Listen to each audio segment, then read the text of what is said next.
Hello guys, I welcome you all in this YouTube channel. और आज की इस वीडियो में हम बात करने वाले हैं आर्गनो कैटालिसिस के बारे में। हमने पहले बात किए थे, उसी का आगे का लेक्चर है ये।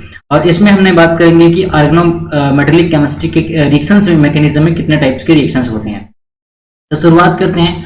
आर्गनोमेटेलिक रिएक्शन जनरली इस टाइप के जो आपके रिएक्शंस हैं आर्गनोमेटेलिक में देखने को मिलता है, जैसे ये ligand substitution reaction, oxidative addition, reductive elimination, insertion and de insertion, beta hydrogen elimination and alpha hydrogen abstraction. तो सबसे पहले हम बात करेंगे लिगेंड सब्स्टिट्यूशन रिएक्शन के बारे में, जो कि बहुत इंपॉर्टेंट रिएक्शंस हैं और ये जनरली बहुत इजी रिएक्शंस हैं। जैसे लिगेंड सब्स्टिट्यूशन, नाम से ही आपको स्पष्ट हो रहा है कि सब्स्टिट्यूशन का मतलब क्या होता है, कोई एक ऐसा चीज जो आके दूसरे को क्या करेगा, सब्स्टिट्यूट करेगा और उसकी जगह को लेगा। तो इस टाइप के रिएक्शंस आपको आर्गनोमेटेलिक कोऑर्डिनेशन केमिस्ट्री में भी देखने को मिलता है। जैसे मान लीजिए एक ए बी एक कंपाउंड है, ठीक है, और इसमें क्या हो रहा है, कोई दूसरा लिगेंड आ रहा है, एक्स जो है लिगेंड है, तो ये क्या करेगा, ये जो एक्स लिगेंड है इस बी को रिप्लेस करेगा और ए के साथ क्या बना लेगा, ए के साथ ये बॉन्ड बना लेगा। ऐसे तो ऐसे रिएक्शंस क्या कहलाते हैं, सब्स्टिट्यूशन रिएक्शन कहलाते हैं। ठीक है, ये तो आप सभी लोग जानते होंगे कि व्हाट आर द मतलब सब्स्टिट्यूशन रिएक्शन क्या होते हैं। अब देखते हैं कि सब्स्टिट्यूशन रिएक्शन कौन देगा इस आर्गनोमेटेलिक केमिस्ट्री में, किस टाइप के सब्स्टिट्यूशन रिएक्शन होते हैं। जनरली सब्स्टिट्यूशन रिएक्शन दो टाइप के होते हैं, दो टाइप के मैकेनिज्म फॉलो करते हैं। एक होता है डिसोसिएटिव मैकेनिज्म, एक होता है एसोसिएटिव मैकेनिज्म। ठीक है, तो हमको पता है कि जो आर्गनोमेटेलिक केमिस्ट्री में जो स्टेबल कॉम्प्लेक्स होते हैं, स्टेबल कंपाउंड होते हैं, वो 18 इलेक्ट्रॉन फॉलो करते हैं। आपने पहले पढ़े होंगे कि 18 इलेक्ट्रॉन फॉलो करते हुए जो कंपाउंड बनते हैं वो क्या होते हैं, स्टेबल कंपाउंड होते हैं। तो उसी उसी नंबर ऑफ इलेक्ट्रॉन को हम फॉलो करते हुए देखते हैं कि what are the dissociative mechanism and the what are the associative mechanism. तो when we talk about the dissociative mechanism, the complex which obey 18 electron rule undergoes substitution reaction by dissociative mechanism। Dissociative का मतलब क्या होता है, आपका complex के पास अगर 18 electron है, ठीक है, तो वो 18 इलेक्ट्रॉन स्टेबल कॉन्फ़िगरेशन है, तो 18 से ये आगे 20 प्रोसीड नहीं करेगा, मतलब इसमें आके और जोड़ेगा नहीं। ये पहले क्या करेगा, 18 से क्या होना चाहेगा, ये अपने इलेक्ट्रॉन को लॉस करना चाहेगा, उसके बाद कोई इनकमिंग लिगेंड्स में क्या होगा, आके जुड़ेगा। अब ये 18 से 20 क्यों नहीं होना चाहता, कहने का मतलब ये कि 18 इलेक्ट्रॉन इंक्रीज क्यों नहीं होता, because the alternative associative activation requires the formation of an energetically the unfavourable 20 electron activated complex. 20 electron जो कॉम्प्लेक्स फॉर्म होता है वो अनफेवरेबल होता है, इसलिए क्या करता है, जो 18 इलेक्ट्रॉन कॉम्प्लेक्स होते हैं वो डिसोसिएटिव पाथवे को फॉलो करते हैं। आगे देखेंगे कि किस टाइप के डिसोसिएटिव पाथवे फॉलो होता है।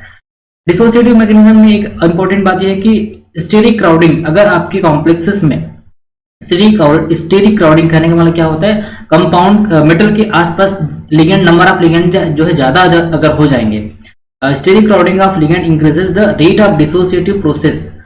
अब वो जितना ज्यादा उसके पास भीड़ जमा होगा, जितना ज्यादा मेटल के आसपास लिगेंड का नंबर ज्यादा होगा, तो क्या होगा, वो उतनी ही आसानी से क्या हो सकता है, वो सब्स्टिट्यूट हो सकता है। और ये जो डिसोसिएटिव मैकेनिज्म है वो फर्स्ट ऑर्डर काइनेटिक्स होते हैं। ठीक है, इसमें जो कॉम्प्लेक्सेस होते हैं वो जो अपना जो रिएजेंट होते हैं, रिएक्टेंट होते हैं, उसी के ऊपर इसका क्या होता है, रेट जो डिपेंड होता है। अब एसोसिएटिव मैकेनिज्म, दूसरा जो मैकेनिज्म है क्या आपका, एसोसिएटिव मैकेनिज्म। एसोसिएटिव मैकेनिज्म में क्या होता है, सबसे पहले क्या होगा, आपके जो इनकमिंग लिगेंड होंगे वो कॉम्प्लेक्स में आके जुड़ेंगे। ठीक है, इसमें क्या हो रहा था, पहले 18 से 16 में कन्वर्ट होगा, लेकिन यहाँ पे आपको 16 और 17 जो इलेक्ट्रॉन कंपाउंड होंगे वो तुम्हारे क्या देते हैं, एसोसिएटिव देते हैं। ठीक है, इसका जो रेट होता है वो ज्यादातर फास्टर होता है डिसोसिएटिव मैकेनिज्म से, और ये सेकेंड ऑर्डर काइनेटिक्स फॉलो करता है, क्योंकि इसमें इनकमिंग लिगेंड, आने वाले लिगेंड और जो पार्टिसिपेट हो रहे हैं रिएक्टेंट, उन दोनों की कंसंट्रेशन में आपका जो रिएक्शंस है वो क्या करता है, रेट है वो डिपेंड करता है। अब यहाँ पे कुछ डिफरेंट टाइप के रिएक्शंस हैं जिसमें आपके कोऑर्डिनेशन नंबर और आपके ऑक्सीजन स्टेट जैसे चेंज होता हुआ आपको दिखेगा। जैसे मान लिया जाए एडिशन टाइप के रिएक्शन हो रहे हैं, तो एडिशन रिएक्शन में क्या होंगे, आपके जो कोऑर्डिनेशन नंबर होंगे इंक्रीज होंगे। जैसे मान लीजिए 4 कोऑर्डिनेशन नंबर का आपका रिएक्टेंट है और 2 और आके जुड़ रहा है, तो क्या हो जाएगा, ये 6 हो जाएगा, तो उसका कोऑर्डिनेशन नंबर क्या हो जाएगा, इंक्रीज होगा। फिर जो एडिशन टाइप के रिएक्शंस होते हैं उसमें क्या होंगे, तुम्हारे ऑक्सीजन स्टेट क्या होगा, चेंज नहीं होंगे। फिर डिसोसिएशन में क्या होंगे, डिक्रीज होंगे। सीधी सी बात है, आपके अगर डिसोसिएट हो रहे हैं तो आपके कोऑर्डिनेशन नंबर क्या होंगे, मान लीजिए कोई कॉम्प्लेक्स है वो 6 कोऑर्डिनेशन में है, जैसे आयरन के 6 कोऑर्डिनेशन है ये। ठीक है, अभी डिसोसिएट होगा तो ये क्या होगा, ये निकल जाएगा एक आपके, तो इसकी जो कोऑर्डिनेशन नंबर क्या हो जाएंगे, डिक्रीज हो जाएंगे। यहाँ पहले 6 था, फिर क्या हो जाएंगे 5 हो जाएंगे। तो इस तरीके से आपके डिसोसिएशन रिएक्शन में क्या होंगे, आपके जो कोऑर्डिनेशन नंबर है डिक्रीज होंगे। लेकिन ऑक्सीडेशन स्टेट में आपके कोई चेंजेस नहीं आएंगे। फिर आता है oxidative addition and reductive elimination. Oxidative addition में क्या होंगे, आपके जो कोऑर्डिनेशन नंबर होंगे इंक्रीज होंगे, क्योंकि नाम से स्पष्ट हो रहा है ऑक्सीडेटिव एडिशन मतलब कुछ ऐसे लिगेंड आके जुड़ रहे हैं जो उसकी कोऑर्डिनेशन नंबर को बढ़ा रहे हैं। And then your formal oxidation state of metal is also getting increased. And the last one is reductive elimination. In this type of reaction, your coordination number is getting decreased, and your formal oxidation state of metal is also decreasing. So let us start about the dissociative mechanism. Dissociative mechanism is a most important pathway to form new complexes. Like when the new incoming ligand is coming into our compound, so we are getting form a new complex. Like most thermal reaction involving replacement of CO by another ligand. Like हम क्या कर रहे हैं, यहाँ पे आपके हमारे पास complex है टेट्रा कार्बोनिल निकेल, तो इस कार्बोनिल लिगेंड की जगह पे हम कोई दूसरा लिगेंड लाना चाह रहे हैं। ठीक है, तो सबसे पहले हमको इस एक 4 कार्बोनिल यहाँ पे दिख रहा होगा आपको, तो इस 4 कार्बोनिल से अगर हम कार्बोनिल लॉस नहीं करेंगे, मतलब यहाँ से कार्बोनिल निकालेंगे नहीं, तो हम दूसरा एड नहीं कर सकते। We can not add the another new ligand when we will not remove this carbonyl. तो क्या होता है, ये जो कार्बोनिल को देखो, यहाँ पे हमने क्या दिया, हीट दिया। यहाँ पे लिखा होगा आपको क्या, थर्मल, मोस्ट थर्मल रिएक्शन। अगर हम हीट देते हैं तो ये क्या होता है, 18 इलेक्ट्रॉन कॉम्प्लेक्स से एक कार्बोनिल क्या हो जाएगा, लॉस हो जाएगा, और इस 16 में कन्वर्ट होगा। जैसे ही 16 में कन्वर्ट होगा, ये जो यहाँ पे लिखा loss of CO carbonyl from 18 electron complexes. अब क्या होगा, इस 2 इलेक्ट्रॉन कॉम्प्लेक्स के रिमूवल से, मतलब 2 इलेक्ट्रॉन आपके रिमूव हो गए, तो ऐसा लिगेंड जो 2 इलेक्ट्रॉन डोनेट करता है मेटल को, जैसे ये L, ठीक है, L इज इक्वल टू यहाँ पे फास्फिन ले सकते हैं, या फिर और जो कोई भी 2 इलेक्ट्रॉन डोनर हो सकते हैं। अभी क्या होगा, ये जो लिगेंड L है वो इस कार्बोनिल निकल ट्राई कार्बोनिल निकल कंपाउंड को क्या करेगा, ज्वाइन करेगा, और ये वापस से 18 क्या हो जाएगा, रीजनरेट हो जाएगा। इसीलिए शुरू में बोला गया था कि जो 18 इलेक्ट्रॉन कॉम्प्लेक्सेस होते हैं वो डिसोसिएटिव पाथवे से जाते हैं, क्योंकि डिसोसिएटिव ये 18 से 20 में कन्वर्ट होना ज्यादा आसान नहीं होता, रेदर देन आपके 18 से 16 में कन्वर्ट होना। तो addition of L to 16 electron intermediate, ये आपकी क्या है, इंटरमीडिएट है। ये जो आपको दिख रहा है 16 इलेक्ट्रॉन, ये तुम्हारे इंटरमीडिएट है। ठीक है, तो इसको बोलते हैं कि जो आपके रेट लिमिटिंग स्टेप्स होते हैं, ये the first step is the rate limiting and has the rate law. आपके जो स्टार्टिंग जो रेट है वो सिर्फ इसी के कंसंट्रेशन पे डिपेंड करता है, और ये इसीलिए क्या होते हैं, तुम्हारे डिसोसिएटिव रिएक्शंस होते हैं वो जो काइनेटिक फॉलो करते हैं वो होता है तुम्हारे फर्स्ट ऑर्डर काइनेटिक। ठीक है, ये देखिए यहाँ पे आपको थर्मली क्या किया गया है, ये आपको दिख रहा होगा, ये हीट दे करके ये यहाँ पे एक CO को लॉस किया है, और ये जो L है वो क्या है, तुम्हारा फास्फिन लिगेंड है। अब इसी तरीके से हम और रिएक्शंस देख सकते हैं, जैसे यहाँ पे आपको दिख रहा होगा, ये कार्बोनिल यहाँ से आपको क्या करना है, रिमूव करना है। तो रिमूव करने के लिए हम कुछ ऐसे सॉल्वेंट यूज करते हैं, जैसे यहाँ पे हमने यूज किए हैं टेट्राहाइड्रोफ्यूरेन। ये आपका टेट्राहाइड्रोफ्यूरेन है। सबसे पहले क्या होता है, हमको यहाँ पे फास्फिन तो लाना ही है, लेकिन इससे पहले इस कार्बोनिल को टेट्राहाइड्रोफ्यूरेन से क्या करते हैं, रिप्लेस कर देते हैं। अब ये जो टेट्राहाइड्रोफ्यूरेन है इजिली रिप्लेस हो जाता है तुम्हारे फास्फिन से। तो ये जो कंपाउंड था हमारे पास MOCO5PPS3, ये हमको बनाना था। ठीक, तो ये आपका जो कंपाउंड था वो क्या हो जाएगा, डिसोसिएटिव पाथवे का मतलब क्या होता है, पहले कंपाउंड में से एक लिगेंड का लॉस होना, उसके बाद न्यू इनकमिंग लिगेंड क्या होता है, ज्वाइन होता है। लेकिन एसोसिएटिव पाथवे इसका जस्ट उल्टा होगा, आगे देखेंगे। यहाँ पे आपको दिख रहा होगा, the substitution of CO ligand by another 2 electron donor, जैसे PR3 PME3, ये क्या करते हैं, पहले कार्बोनिल लिगेंड को लॉस होता है either by direct reaction of the metal carbonyl and incoming ligand, और by first replacing of CO by more labile ligand such as tetrahydrofuran और मेथिल साइनाइड। तो आगे और आपके रिएक्शन जैसे ये देखिए, यहाँ पे आपको जनरल फार्मूला दिख रहा है, जैसे ये देखिए, the substitution steps are dissociative, the outgoing ligand leaves creating a 16 electron metal centre.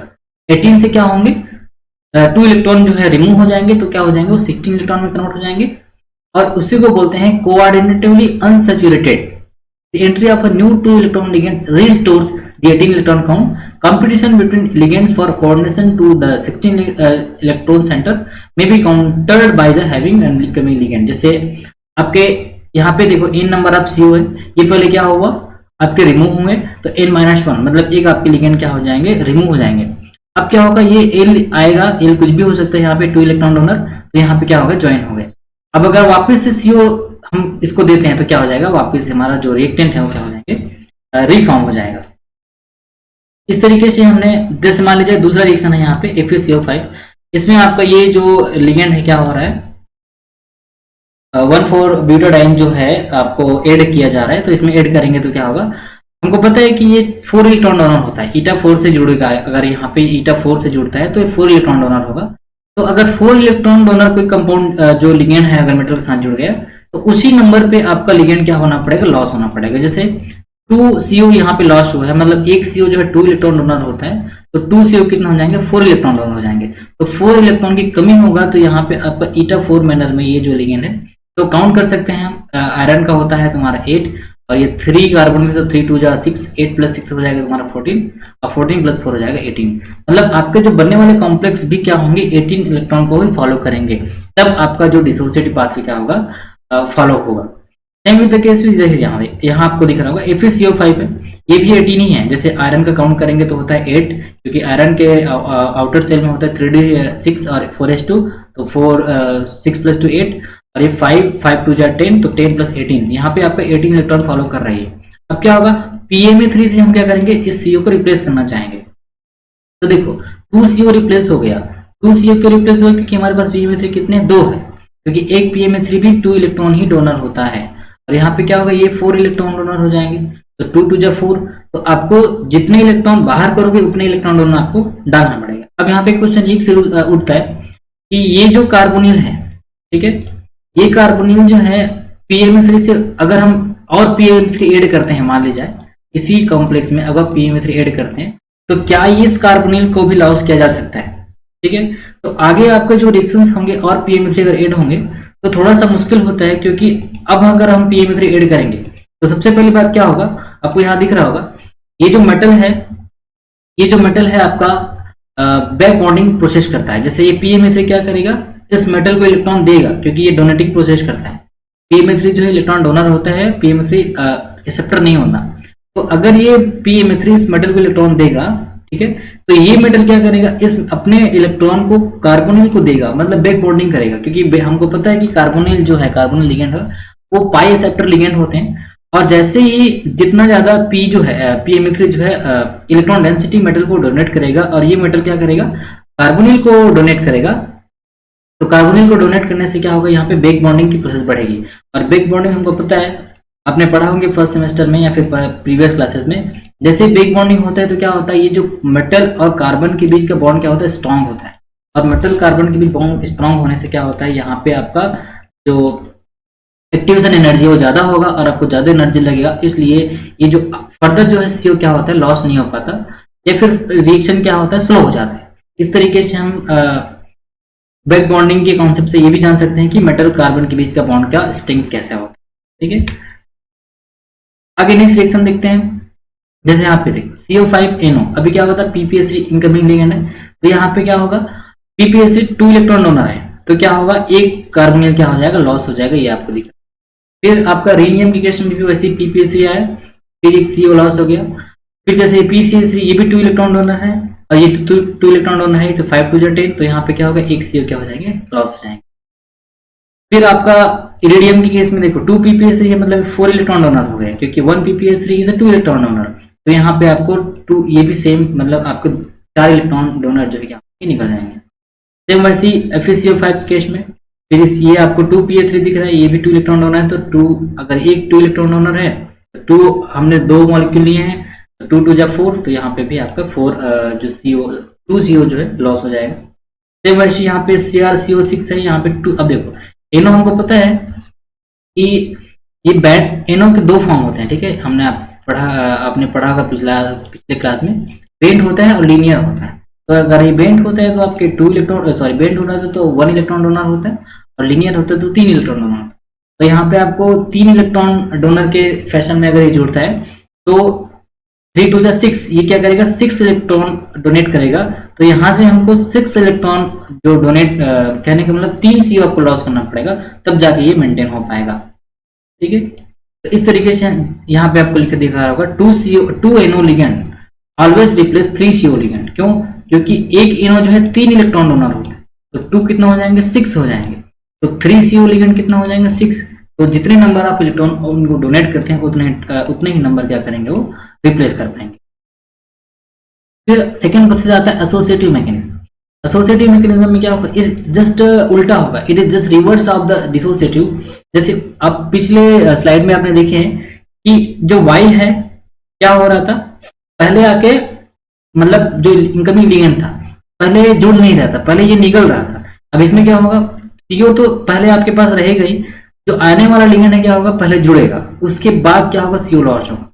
मतलब इन associative substitution reaction the incoming ligand first add to the metal complex to form an intermediate.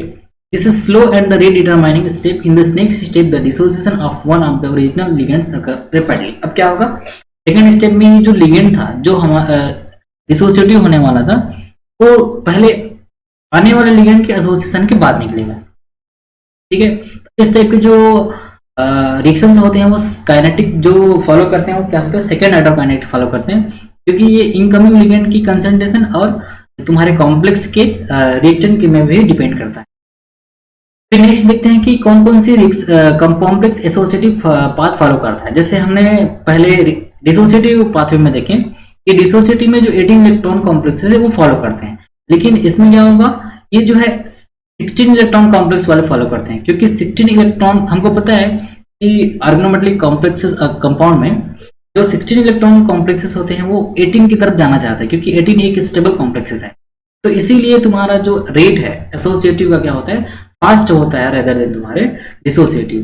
तो ये 16 electron complexes है, 14 electron complexes हैं, इस तरीके के जो square winner complexes हैं वो एसोसिएटिव पाथ फॉलो करते हैं। जैसे आपको यहाँ दिख रहा होगा ये 16 इलेक्ट्रॉन कॉम्प्लेक्सेस, अभी PME3 क्या हुआ ऐड करना है, तो PME3 ऐड होने से पहले CO निकलेगा नहीं, पहले CO निकलता किसमें वो डिसोसिएटिव में, लेकिन इस टाइप के रिएक्शन में क्या होंगे आपके पहले PME3 जाके ऐड हो गए, देखो PME3 यहाँ क्या हो गया ऐड हो गए। अब इसको क्या करना है लॉस करना है। ठीक है, तो जो लिगेंड ज्यादा लेबाइल होंगे जो ज्यादा बल्की होते हैं वो क्या हो जाते हैं रिप्लेस हो जाते हैं। तो यहाँ पे देखो PME PH2 यहाँ पे 2 लिगेंड है, तो अभी क्या होगा एक लिगेंड यहाँ पे आपका निकल जाएगा, जैसे PME3 ऐड हो गया तो यहाँ पे क्लोरीन निकल गया। ठीक है, क्लोरीन आपका रिप्लेस हो गया। Same with the case with जैसे यहाँ पे BCO6 है, यहाँ PPSC 2 इलेक्ट्रॉन डोनर है, तो क्या होगा यहाँ से एक CO निकल जाएगा। ठीक है, यहाँ 6 था यहाँ 5 हो गया, क्योंकि एक CO क्या हो जाएगा निकल जाएगा। तो निकलने से पहले क्या होगा एसोसिएटिव पाथवे, इसलिए पहले जाके जुड़ गया, ये तुम्हारा क्या बन गया इंटरमीडिएट बन गया। अब हमको पता है कि 19 इलेक्ट्रॉन जो है क्या होते हैं अनस्टेबल होते हैं, क्योंकि स्टेबल होते हैं तुम्हारे 18 है 16 है, तो 19 से तुम्हारा क्या हो जाएंगे 17 इलेक्ट्रॉन में कन्वर्ट होते हैं। जैसे कुछ ऐसे रिएक्शंस होते हैं जिसमें जैसे मान लीजिए 18 इलेक्ट्रॉन कॉम्प्लेक्सेस है। ठीक है, ये 18 इलेक्ट्रॉन कॉम्प्लेक्सेस है, काउंट करके आप देख सकते हैं। मैग्नीज का होता है तुम्हारा 7, 4 2 जा 8, 8 + 7 कितना हो जाएगा 15, और ये तुम्हारा लीनियर फैशन में है तो कितना हो जाएगा, सॉरी ये बैंड कितना हो जाएगा 7 7 और ये 8। ठीक है, ये तुम्हारा 18 हो गया, लीनियर इनो है मतलब ये 3 डोनेट करेंगे। फिर ये अब क्या होगा एक लिगेंड आएगा, एक लिगेंड तुम्हारे जुड़ जाएंगे यहाँ पे। ठीक है, फिर एक CO लॉस करेगा, एक CO जब लॉस करेगा तो क्या हो जाएगा ये 18 से जैसे जैसे ही ये लिगेंड जुड़ा, लिगेंड क्या होता है पहले लीनियर था, लीनियर में यहाँ 3 डोनेट कर रहा था।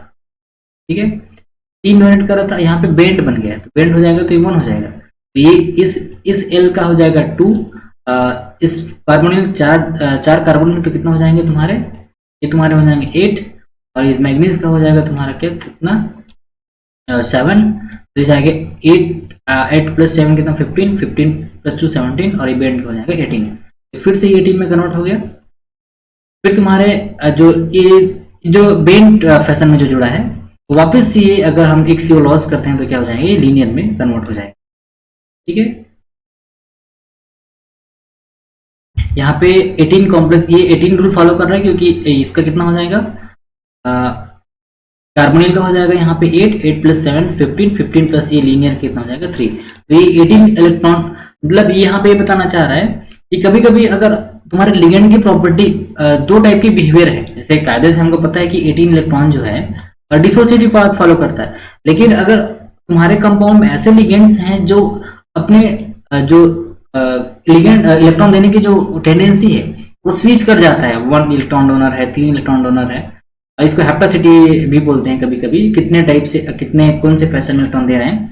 तो जैसे यहाँ पे 18 था, ठीक है, कायदे से वो अगर हम देखा जाए तो 16 इलेक्ट्रॉन जो है एसोसिएटिव पाथ फॉलो करता है, लेकिन कभी कभी आपके 18 इलेक्ट्रॉन कॉम्प्लेक्स भी तुम्हारे क्या कर सकते हैं, एसोसिएटिव पाथ फॉलो कर सकते हैं, तब जब आपका जो इस टाइप के लीनियर है वो बेंट में कन्वर्ट हो जाते हैं। मतलब यहाँ पे आपको 3 डोनेट कर रहा है ये नो, लेकिन ये बेंट फैशन में एक में आ जाते हैं, ठीक है। मतलब सीधा बात सिंपली ये कहा जा सकता है कि अगर आपके 18 इलेक्ट्रॉन कॉम्प्लेक्सेस को 16 इलेक्ट्रॉन में कन्वर्ट होने का कुछ चांसेस हैं, तो ये क्या हो सकता है, तुम्हारे एसोसिएटिव पाथवे जा सकता है, ठीक है। अब लास्ट ये देखते हैं कि associative pathway second order kinetic जो फॉलो करता है वो देखते हैं। जैसे ये MOCO6 है, ये लिगेंड आया, उसके साथ क्या करिए, ट्रांजिशन स्टेट बना लिया, तो एसोसिएशन ऑफ MOCO6L।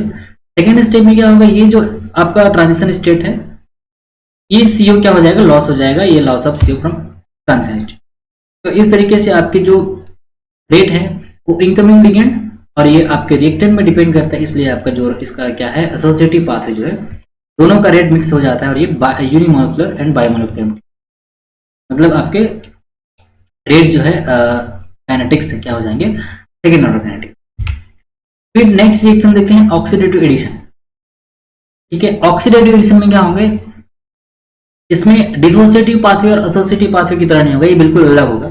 इसमें क्या होगा, ये X और Y, ठीक है, एक तुम्हारे कंपाउंड है, इन दोनों के बीच का बॉन्ड ब्रेक होता है, ठीक है, बॉन्ड ब्रेक होगा। अब क्या होगा, ये एक CC के साथ जुड़ जाएगा, ये Y के साथ जुड़ जाएगा, ये आपको दिख रहा है। मतलब क्या, पहले मेटल का ऑक्सीडेटिव स्टेट मान लीजिए 2 रहेगा, तो 2 और इसमें जुड़ जाएंगे, तो कितना हो जाएंगे, बाय 2 यूनिट ये इंक्रीज हो जाएगा। तो this reactions involve in increase in the oxidation state and the coordination number. देखो इसका कोऑर्डिनेशन नंबर भी बढ़ेगा, ये देखो यहाँ पे लिखा है ऑक्सीडेटिव एडिशन जब होगा तो आपकी कोऑर्डिनेशन नंबर भी बढ़ेगा और आपके ऑक्सीडेशन स्टेट भी बढ़ेगा और आपके इलेक्ट्रॉन काउंट भी बढ़ेंगे। And the reverse process of this oxidative addition is reductive elimination. When your reductive elimination process is happening, the coordination number is also getting increased and your oxidation state is getting decreased by 2 unit, and change in electron count is also getting decreased by 2 unit, because here some of the ligand is removing, that is called reductive elimination. So we will see gradually what are the oxidative addition and the reductive elimination. So when you look here about oxidative addition, there is some condition, what are the condition and how the oxidative addition takes place. So first is the coordinatively unsaturated complexes in relatively low oxidation state undergoes a formal oxidation by 2 unit. It means when the compound is having higher the electron region or electron rich compound, it means आपके compound के पास क्या होंगे, जो metals होंगे वो oxidation कम होंगे, उनकी oxygen state कम होगा, तो ज्यादा मात्रा में उनके पास क्या होगा, इलेक्ट्रॉन होगा। जैसे मान लीजिए आयरन तुम्हारे कितने में है, 3+ में है, और एक में क्या होंगे 2+ में है, तो आपके जो ऑक्सीजन स्टेट क्या होंगे, लो 2+ वाले में ज्यादा इलेक्ट्रॉन होंगे। तो वैसे ही जिनके पास लो ऑक्सीजन स्टेट होगा वो तुम्हारे ऑक्सीडेटिव एडिशन क्या करेंगे, शो करेंगे। फिर आता है addition of molecule XY with cleavage of XY single bond, ठीक है, जैसे यहाँ पे आपको लिखा होगा सिंगल बॉन्ड। जैसे ये देखो, ये क्या होगा, ये बॉन्ड टूटेगा, ये बॉन्ड टूटेगा तभी तो यहाँ पे X जो है और Y जो है अलग अलग आके जुड़ सकते हैं, तो ये कहलाता है तुम्हारा क्या, cleavage of XY single bond.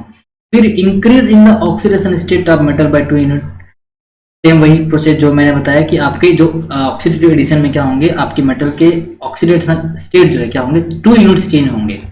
फिर increase in the metal coordination by 2 all square planar of 16 complexes so oxidative addition. आपके 16 इलेक्ट्रॉन कॉम्प्लेक्सेस क्या होते हैं, ज्यादातर ऑक्सीडेटिव एडिशन शो करते हैं। कहने का मतलब ये, आपके इसमें 2 लिगेंड आके जुड़ेंगे और दोनों लिगेंड के जुड़ने से, जैसे आपको यहाँ दिख रहा है कि आपके कोऑर्डिनेशन नंबर भी 2 से बढ़ेंगे और आपके ऑक्सीडेशन स्टेट भी 2 से बढ़ेंगे और आपके इलेक्ट्रॉन काउंट भी 2 से ही बढ़ेंगे। फिर कुछ पॉइंट्स हैं कि ऐसे कौन कौन से प्रॉपर्टीज है तुम्हारे ऑक्सीडेटिव एडिशन के। जैसे देखते हैं कि rate of oxidative addition decreases with increase in oxidation state. अब मान लीजिए आपके कंपाउंड में आपके मेटल का कोऑर्डिनेशन ऑक्सीडेशन स्टेट क्या होता है, इंक्रीज होता है। जैसे क्रोमियम 6+, Mn7+, Ta5+, तो जितना ज्यादा ऑक्सीडेशन स्टेट होगा उतना ही इसके पास क्या होगा, कम इलेक्ट्रॉन होगा। कम इलेक्ट्रॉन होगा तो इनको क्या चाहिए, इलेक्ट्रॉन रिच मेटल चाहिए। इसीलिए आपके रेट जो है ऑक्सीडेटिव एडिशन का डिक्रीज होता है when your metal oxidation is increasing. And दूसरा, अगर आपके पास उनकी प्रिंसिपल क्वांटम नंबर बढ़ता है, इंक्रीज विथ n, जैसे आपको यहाँ पे दिख रहा होगा कि निकल के 2, पैलेडियम के 2 और प्लेटिनम के तीनों ये क्या है, यहाँ पे आपका सेम ऑक्सीजन स्टेट में है। ठीक है, तो अगर आपका ऑक्सीजन स्टेट तो सेम है, तो यहाँ पे हम कैसे पता करेंगे कि कौन सा मेटल ज्यादा फास्ट ऑक्सीडेटिव एडिशन शो करेगा। तो यहाँ पे आपको पता चलेगा कि डिक्रीज होगा। कहने का मतलब क्या, आपका प्रिंसिपल क्वांटम नंबर बढ़ा है, निकल का कम है, फिर उससे बढ़ा, फिर इससे बढ़ा, तो जितना ज्यादा आपका प्रिंसिपल क्वांटम नंबर बढ़ेगा, आपका रेट ऑफ जो ऑक्सीडेटिव एडिशन हो क्या होते जाएगा, डिक्रीज होते जाएगा। ठीक है, फिर आपके metal with high oxidation state can not give oxidative addition like chromium 6+। ये जैसे मैंने पहले बताया कि the higher the oxidation number the lower the oxidative addition in the metal. D0 and D0 does not give oxidation state oxidative addition, क्योंकि इसके पास क्या है, इलेक्ट्रॉन ही नहीं है। तो जितना कम इलेक्ट्रॉन उतना ही तुम्हारा क्या होंगे, कम ऑक्सीडेटिव एडिशन शो होंगे। Most commonly the precursor has a D8 and D10 और D8 अगर जो आपके कॉन्फ़िगरेशन है, जैसे ये RH1 रोडियम है, इरिडियम है, तो ये क्या करते हैं, तुम्हारे ऑक्सीडेटिव एडिशन को क्या करते हैं, फास्ट करते हैं। फिर अगर तुम्हारे मेटल में अगर इलेक्ट्रॉन डोनेटिंग ग्रुप है, EDG का मतलब होता है इलेक्ट्रॉन डोनेटिंग ग्रुप, ऐसे ग्रुप जो इलेक्ट्रॉन को अपने से रिपेल करते हैं, मेटल की तरफ पुश करते हैं, वो क्या कहलाते हैं, तुम्हारे इलेक्ट्रॉन डोनेटिंग ग्रुप। तो जितना ज्यादा आपका इलेक्ट्रॉन को मेटल को डोनेट करेगा, आपका ऑक्सीडेटिव एडिशन का क्या है, प्रोसेस फास्ट होगा। और इलेक्ट्रॉन विड्रॉइंग ग्रुप अगर जुड़ा है, EWG, तो वो क्या करेंगे, ऑक्सीडेटिव एडिशन के जो प्रोसेस है उसको क्या करेंगे, स्लो करेंगे। ठीक है, जैसे अब फिर आता है नेक्स्ट सिग्मा डोनर लिगेंड। अगर सिग्मा डोनर लिगेंड आपके मेटल से जुड़ा है तो क्या होंगे, वो ऑक्सीडेटिव एडिशन के जो प्रोसेस है उसको इंक्रीज करेगा। Rate of oxidative addition increases when your sigma ligand attach to the metal.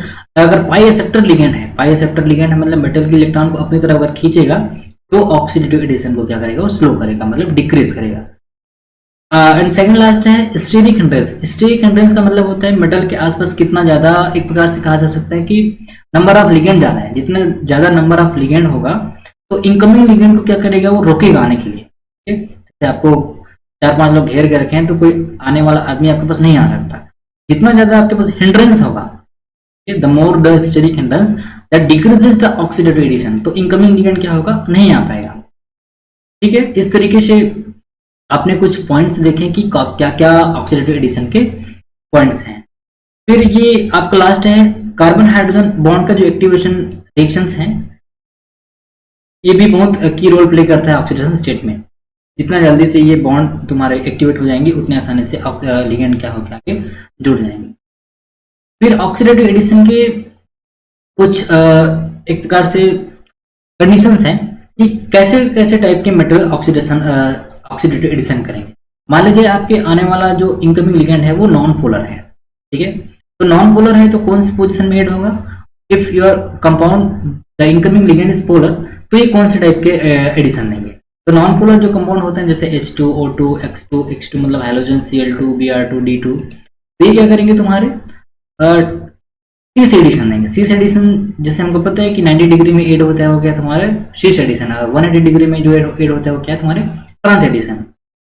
और यहाँ पे आप कंसंट्रेटेड मैकेनिज्म से जाना पड़ता है नॉन पोलर एडिशन में। और ये पोलर जो कंपाउंड अगर आता है जैसे ये RX है, RX का मतलब तुम्हारे हो जाएंगे मेथिल आयोडाइड CH3I CH3Cl और ये MECl HCl MEBr, ये सब तुम्हारे क्या है, तुम्हारे पोलर कंपाउंड है। पोलर और नॉन पोलर तो आपको पता ही है।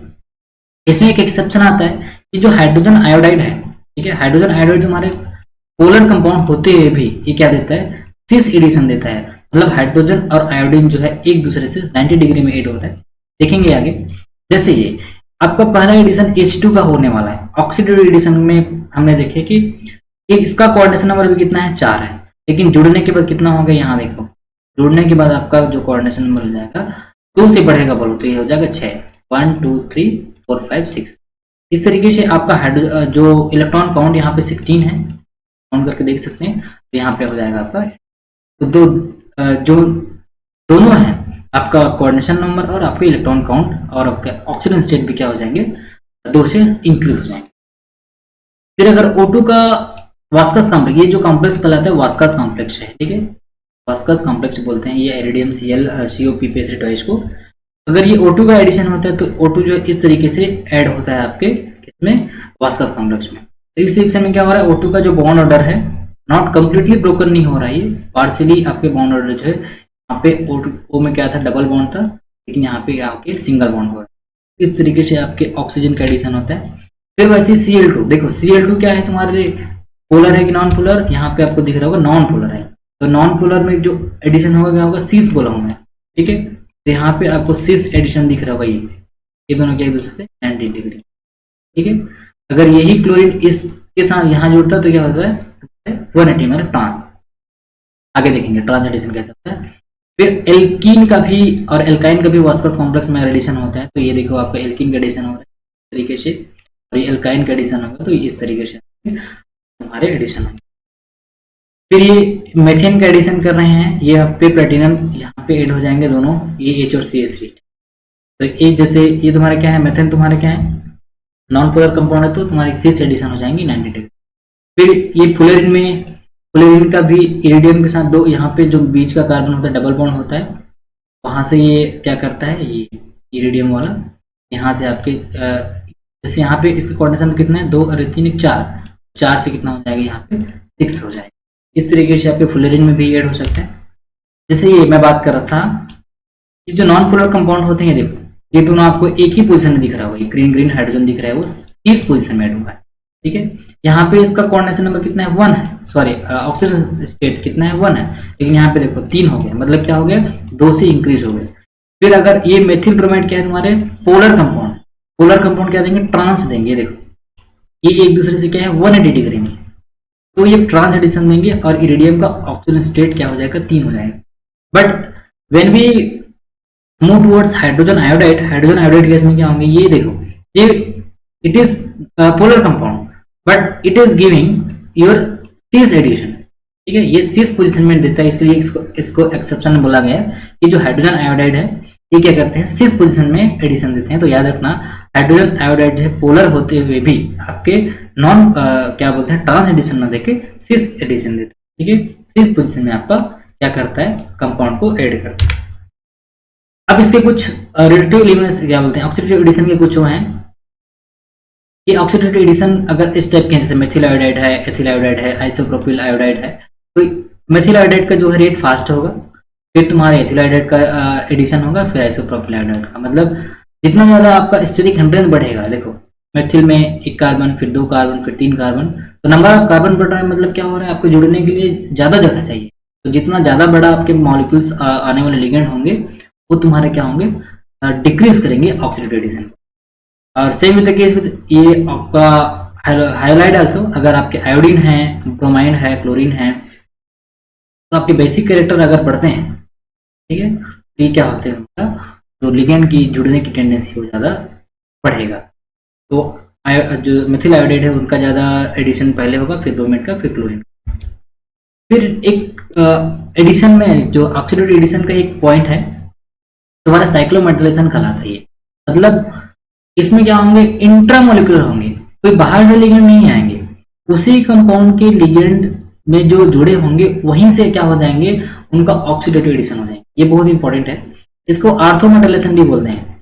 ये क्या होता है, oxidative addition in which in ortho position of an atomic ring aromatic ring becomes attached to the metal. देखो यहाँ पे आपको दिख रहा होगा PP3ClCO, ये भी वास्कस कॉम्प्लेक्स है, ये इरिडियम +1 में है, 16 इलेक्ट्रॉन कॉम्प्लेक्स है, स्क्वायर प्लेनर है। अब मैं क्या बोल रहा हूँ, ऑक्सीडेटिव एडिशन के लिए क्या होना चाहिए, दूसरा लिगेंड आके जुड़ेगा, लेकिन कभी कभी क्या होता है इसी कंपाउंड के जैसे यहाँ पे देखो पीपीएच मतलब क्या, फेनिल रिंग है, जैसे इस टाइप के 3 रिंग है यहाँ पे, ठीक है। तो ये जो पीपीएच रिंग है, उसी रिंग के एक हाइड्रोजन, यहाँ पे रिंग में हाइड्रोजन, वो क्या करता है, उस मेटल से अगोस्टिक इंटरेक्शन कर लेता है, ठीक है। अब देखो यहाँ पे इसका कोऑर्डिनेशन नंबर 4 है, लेकिन जैसे ही क्या करेगा वो अगोस्टिक इंटरेक्शन करेगा तुम्हारे इस कंपाउंड से, ये इस रिंग के हाइड्रोजन से, तो इसका जो कोऑर्डिनेशन नंबर हो जाएगा वो 6 हो जाएगा। तो यहाँ पे आपको बाहर से कोई लिगेंड नहीं आ रहा है, उसी रिंग उसी कॉम्प्लेक्सेस की जो लिगेंड है वहां पे क्या कर रहा है, तुम्हारा ऑक्सीडेटिव एडिशन कर रहा है। तो ये क्या करता है, these reactions are also classified as a carbon hydrogen bond activation. यहाँ पे कार्बन है, यहाँ पे हाइड्रोजन है, इस कार्बन हाइड्रोजन बॉन्ड को एक्टिवेट करने का काम करता है, ठीक है। और ये करता है कार्बन हाइड्रोजन बॉन्ड को क्लीवेज करता है। देखो यहाँ पे कार्बन हाइड्रोजन बॉन्ड आपको दिख रहा होगा, मैं डिनोट कर, ये आपको दिख रहा है कार्बन हाइड्रोजन बॉन्ड, यहाँ पे कार्बन, यहाँ पे हाइड्रोजन, इस बॉन्ड को क्या करता है, ब्रेक करने का काम करता है। तो ऐसे टाइप के जो रिएक्शंस होते हैं carbon hydrogen bond activation reaction कहलाते हैं, ठीक है। इसको आर्थोमेटल भी बोलते हैं, क्योंकि देखो ये क्या है, तुम्हारे आर्थो पोजीशन के हाइड्रोजन कहाँ पे जा रहे हैं, मेटल पे जा रहे हैं। ये हाइड्रोजन पहले यहाँ था, फिर मेटल में ट्रांसफर हो गया, ये देखो, ठीक है। इसको भी हम क्या बोलते हैं, साइक्लोमेटलेशन या फिर orthometalation reactions, intramolecular oxidation addition reaction. क्योंकि इस टाइप के जो रिएक्शंस हैं उसमें क्या हो रहे हैं कि लिगेंड बाहर से नहीं आ रहे हैं, ortho carbon to the phosphorus, ये फास्फोरस की आर्थो कार्बन पे triphenyl phosphine ligand and the hydrogen originally in the ortho position add to iridium resulting in a 4-membered ring involving the iridium centre. इसको बोलते हैं, अगर आपको question में पूछा गया कि व्हाट इज साइक्लोमेटलेशन एक्सप्लेन, तो साइक्लोमेटलेशन में याद रखना, ये जो फास्फीन रिंग के हाइड्रोजन का ट्रांसफर होता है मेटल में, इसको अगोस्टिक इंटरेक्शन बोलते हैं, ठीक है। जैसे ये दिख रहा हो आपको, और ये देखिए इस मेटल का हाइड्रोजन, ये जो मेटल है, ये वो इस फास्फीन रिंग के हाइड्रोजन को क्या करता है, अपने में एक प्रकार से खींच लेता है, ठीक है। इसको बोलते हैं इंटरेक्शन, अगोस्टिक इंटरेक्शन बोलते हैं। जैसे ये मेटल, हाइड्रोजन और ये तुम्हारा आर ग्रुप। तो इस तरीके से, जैसे यहाँ देखो ये तुम्हारा मेटल है, ये तुम्हारा CH3 है, CH3 का हाइड्रोजन को, ये अल्फा हाइड्रोजन है, ये बीटा, इस नंबर ऑफ आपके हाइड्रोजन कहाँ पे प्रेजेंट है, अगर आपके बीटा पोजीशन पे हाइड्रोजन तो बीटा हाइड्रोजन, फिर गामा, फिर डेल्टा। जैसे देखो ये मेटल है, मेटल के बाद अल्फा, बीटा, गामा और डेल्टा। तो ये डेल्टा हाइड्रोजन को अगर अगोस्टिक इंटरेक्शन से क्या करता है, ये अपने तरफ खींच लेता है, उसको बोलते हैं साइक्लोमेटलेशन प्रोसेस। तो ये और एग्जांपल है, जैसे ये टाइटेनियम, टाइटेनियम क्या करता है, इस यहाँ पे आपका क्या है, टाइटेनियम के पास 2 हाइड्रोजन है, ठीक है। जैसे ये तुम्हारा अल्फा कार्बन हो गया, तुम्हारे बीटा कार्बन हो गया, तो इस बीटा कार्बन के CH3 के एक हाइड्रोजन क्या करे, वो अपने में खींच रहा है, ये आपके इंटरेक्शन का हमारा अगोस्टिक इंटरेक्शन। तो अब आगे चलते हैं, नेक्स्ट जो रिएक्शंस है वो है रिडक्टिव एलिमिनेशन। अभी क्या होगा, रिडक्टिव एलिमिनेशन जो है रिवर्स होता है तुम्हारे ऑक्सीडेटिव प्रोसेस का। ऑक्सीडेटिव प्रोसेस क्या है, ऑक्सीडेटिव रिएक्शंस में क्या होते हैं, तुम्हारे लिगेंड जुड़ते हैं, लेकिन रिडक्टिव एलिमिनेशन में क्या होता है, लिगेंड क्या होते हैं, निकलते हैं। जैसे यहाँ पे देखो, यहाँ पे इस हाइड्रोजन का एडिशन हो रहा है इस टेंटेलम में, यहाँ पे आपको दिख रहा है 2 हाइड्रोजन ऐड हो गए, लेकिन अगर इसी टेंटेलम की 2 हाइड्रोजन का रिमूव किया जाए तो वापिस से क्या फॉर्म हो जाएगा, ये मतलब पहले आपके टेंटेलम का ऑक्सीडेशन स्टेट 3 था, ऑक्सीडेटिव एडिशन हुआ तो 5 हो गया, and then your complexes is getting reductive eliminated by the process। और उसके बाद क्या हो जाएंगे, आपके जो टेंटेलम के जो 5 थे वो क्या हो जाएंगे, 2-3 हो जाएंगे। मतलब ये जस्ट उल्टा है, यहाँ पे लिखा है, reductive elimination is the reverse of oxidative addition. To illustrate this distinction consider the following equilibrium, the reaction in which 2 cis ligand bound to the metal coupled together and leave the metal and the former। हाँ, अभी reductive elimination की कुछ conditions होते हैं कि कौन से reaction तुम्हारे क्या देंगे, रिडक्टिव एलिमिनेशन देंगे। ऐसे ही कोई रिएक्शन तो तुम्हारे रिडक्टिव एलिमिनेशन नहीं शो कर सकते। उसके लिए क्या होगा, जैसे देखिए हमने ऑक्सीडेटिव एडिशन में पढ़ा था कि एक्स और वाई बॉन्ड जो है क्या हो रहा था, क्लीवेज होकर जुड़ रहा था। अभी क्या होगा, ये जुड़ने के बाद क्या होंगे, ये निकलेंगे। ये देखो उल्टा हो रहा है। तो ये रिडक्टिव एलिमिनेशन में क्या होंगे, जो जुड़ा हुआ लिगेंड है वापस से बाहर रिमूव हो जाएगा, that is called your reductive elimination. जैसे यहाँ देखिए आपका CH2 CH3 एक लिगेंड था और ये हाइड्रोजन है, ये दोनों लिगेंड क्या हो जाएंगे, रिमूव हो जाएंगे। इथेन जो लिगेंड है वो क्या हो जाएंगे, रिमूव होंगे। और ये 3 था इसका coordination number, sorry oxidation number, वो क्या हो जाएंगे 1 में कन्वर्ट हो जाएंगे।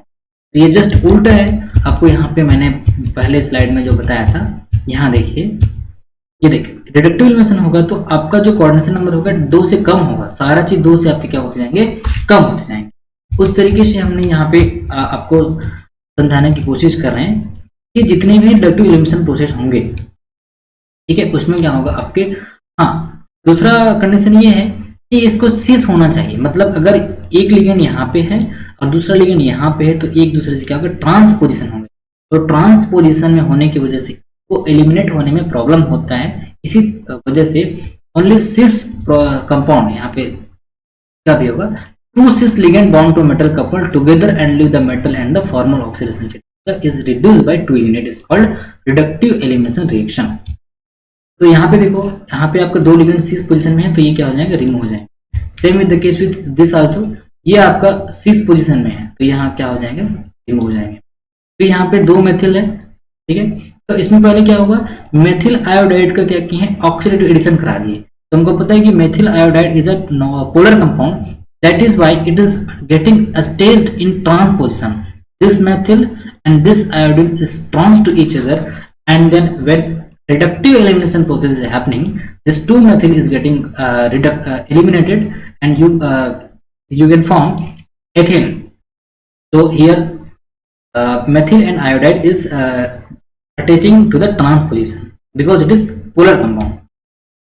And the last आपके कुछ conditions हैं, कुछ features हैं reductive elimination के, कि कौन कौन से कंपाउंड आपके रिडक्टिव एलिमिनेशन देंगे। अब देखो रिडक्टिव एलिमिनेशन के लिए आपका सबसे पहला कंपाउंड जो कंडीशन है, हाई ऑक्सीडेशन स्टेट में होना चाहिए। मतलब आपका जो इलेक्ट्रॉन डेफिशिएंट है, जो आपका मेटल है वो इलेक्ट्रॉन डेफिशिएंट होना चाहिए, क्योंकि रिडक्टिव एलिमिनेशन में क्या होंगे, आपके कंपाउंड का इलेक्ट्रॉन जो डिक्रीज होगा वो कम होगा, ठीक है। दूसरा, the ligand which are to be eliminated should be cis to each other। देखो दूसरा का यह है कि cis होना चाहिए, ट्रांस में उसको क्या होता है, the ligand which are trans to each other will not eliminate, ठीक है। यहाँ पे आपको एक चीज और देखो, हाई ऑक्सीडेशन स्टेट में होने का मतलब क्या है, अगर आपके पास जो इलेक्ट्रॉन जो कंपाउंड है, then the reductive elimination involve transfer of electron pair back onto the metal। मतलब आपका रिडक्टिव एलिमिनेशन में क्या होगा, एनायनिक लिगेंड जो है मेटल को वापस से इलेक्ट्रॉन देते हैं, ठीक है। तो अगर उसके पास इलेक्ट्रॉन का डेफिशिएंट होगा तभी वो ले पाएगा। इस तरीके से आपके जो लिगेंड हैं वो मेटल को क्या करते हैं, इलेक्ट्रॉन डोनेट करते हैं। ये देखो, electron pair back on to the metal, ठीक है। तो आपको मेटल का जो ऑक्सीजन स्टेट है वो हाई होना चाहिए। फिर the pi acceptor ligand attach to the metal will enhance the rate of, अब देखो पाई एक्सेप्टर है, पाई एक्सेप्टर मतलब मेटल के इलेक्ट्रॉन को अपनी तरफ खींचेंगे, मतलब मेटल में इलेक्ट्रॉन की अगर कमी करेंगे तो तुम्हारे रिडक्टिव एलिमिनेशन के फास्ट होंगे। The low valent product formed after reductive elimination must be stable. अब रिडक्टिव एलिमिनेशन के बाद जो कंपाउंड बनेंगे वो या तो 14 इलेक्ट्रॉन या तो 16 इलेक्ट्रॉन फॉलो होने चाहिए, मतलब आपके स्टेबल कॉम्प्लेक्स फॉर्म होंगे, then your that stable is product is stable. And the fifth feature is the presence of bulky group, bulky group and crowding. तो जितना ज्यादा क्राउड होगा, सपोज आप 3-4 लोगों को पकड़ के रखे हैं, तो जितना ज्यादा लोगों को पकड़ेंगे उतना आसानी से छोड़ेंगे। तो that is why your bulky group and the steric crowding जो लिगेंड है वो क्या करेंगे, रिडक्टिव एलिमिनेशन के प्रोसेस को फास्ट करेंगे, ठीक है। अब लास्ट, सेकंड लास्ट है, अगर आपको साइक्लोपेंटाडाइनिल के साथ कोई हाइड्रोजन है, ठीक है, तो ये क्या करेंगे, कोई भी सीस में इसके कंपाउंड होंगे वो क्या करेंगे, रिडक्टिव एलिमिनेशन नहीं करेंगे, ठीक है, क्योंकि ये ऑलरेडी स्टेबल लिगेंड है और ये जल्दी से क्या नहीं होता, तुम्हारा एलिमिनेट नहीं होगा। अब आपके जो एलिमिनेशन के जो ऑर्डर है, जैसे कार्बन हाइड्रोजन बॉन्ड जो है जल्दी से एक्टिवेट होंगे तुम्हारे, फिर हाइड्रोजन हाइड्रोजन, फिर कार्बन कार्बन बॉन्ड, इस तरीके से तुम्हारे जो रिडक्टिव एलिमिनेशन है वो ऑर्डर फॉलो करते हैं। फिर तुम्हारे कुछ ऐसे भी एग्जांपल्स हैं, जैसे देखो HCSO4 है, the reductive elimination involving 2 metal is also known to occur. यहाँ पे आपके रिडक्टिव एलिमिनेशन हो रहे हैं, ठीक है, ऑक्टा कार्बोनिल जो डाइकोबाल्ट आयन है। फिर reductive elimination reaction entropy, reductive elimination में क्या होगा, आपके एंट्रोपी इंक्रीज होंगे। एंड द लास्ट है, the reductive elimination is most common for intermediate oxidation such as C8 है, आपके जितने भी D8 कॉम्प्लेक्स है, ये तीनों एक ही सीरीज के हैं, निकल, प्लेडियम, ये गोल्ड, D6 मेटल है। इस तरीके से आपके रिडक्टिव एलिमिनेशन में आपके जितने भी जो स्टेबल प्रोडक्ट फॉर्म होंगे वो आपके फॉलो करेंगे तुम्हारे क्या रिडक्टिव एलिमिनेशन। तो ये हो गया आपके, और ये आपके रेफरेंसेस है, इस तरीके से आपने ये बुक फॉलो कर सकते हैं इस टॉपिक को पढ़ने के लिए। ये आपका जेम्सी तुम्हारा हुई है, ये तुम्हारा ड्राइवर एटकिन है, ये बी कुमार है, ये मिसलर एंटार है। इस तरीके से हमने जितने भी रिएक्शंस हैं, 3 रिएक्शन देखें, सब्स्टिट्यूशन रिएक्शन और तुम्हारे क्या बोलते हैं oxidative addition and reductive elimination. तो ये आपके 3 रिएक्शन कंप्लीट हो गए। आगे हम ये नीचे के और तीनों रिएक्शन देखने वाले हैं। तो आई होप आप सभी लोगों को ये जो टॉपिक है समझ आया होगा। आप नोट्स बना सकते हैं इससे और पढ़ सकते हैं। तो thank you all guys, and video पसंद आए तो लाइक शेयर कमेंट जरूर कीजिएगा। तो